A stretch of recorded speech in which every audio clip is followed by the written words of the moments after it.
networking. Now, if you're thinking about getting into the whole world of social media, I know, we've already covered it once before, where we were looking at the likes of Twitter. But there is one biggie out there at the moment, and that biggie that is out there, the one that really dominates the business scene, of course, is LinkedIn. Now, talk to some people and they will say, well, yeah, it's okay, I use it a bit. Other people, well, they just don't use it at all. And really, is it a case of being sort of a happy compromise between the two? Or should you, as a business owner, be thinking about using LinkedIn and seeing your profits increase? That seems a kind of an appealing proposition, doesn't it? With us tonight, we've got the man who's going to be telling us all. It's Steve Mills. Steve, it's great to have you with us. Thank you very much for coming. I got the initial interest probably about 10 years ago. I joined LinkedIn like many people do and found myself on there, but not really doing very much, to be honest, for probably about the first 4 or 5 years. Then really came that social media boom where everybody was talking, you know, you got to be on social media. And as a marketing person, I thought, I need to take this thing a little bit more seriously. So I decided that I was going to really invest some time and effort in really understanding one particular social media, and that was LinkedIn. For example, I've got 30,000 Twitter followers, which is great, but I've only got 1,800 connections on LinkedIn, and yet I win far more business personally from LinkedIn because of the quality of those connections. All those 1,800 people, they all know me.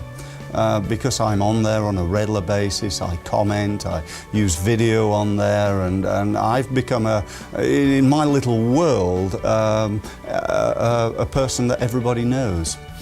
I'm going to be able to send this message, this product, if you will, out to all my LinkedIn connections, which is 1,800 people, all my Twitter connections, which is 30,000 people, plus all the people who are in my 50 groups. You're allowed to join 50 groups on LinkedIn. That's incredibly Absolutely powerful. Incredible. Guess how many people that comes to? I have no idea. 1.5 million people. What you should be doing I suppose the number one thing is setting up your personal and company profile. That's an absolute must. You've got to do that. Once you're doing that, get on to LinkedIn and start using it. You know, what's the worst thing that could happen? You know, the answer is you might win some business. So get on there, get using LinkedIn, and use it in a consistent manner. The third thing I'd say would be to use groups. Groups are incredibly powerful. There's many, many ways of doing so. I've highlighted 2 or 3 tonight, but there's lots of other things that you need to know in order to utilize this fantastic opportunity on LinkedIn. The other thing which we didn't talk about tonight is getting recommended.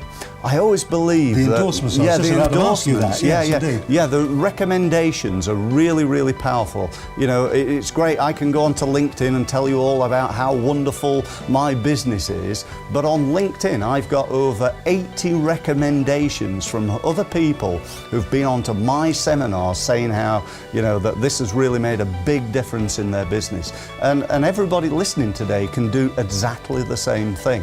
So get recommendations, get quality recommendations.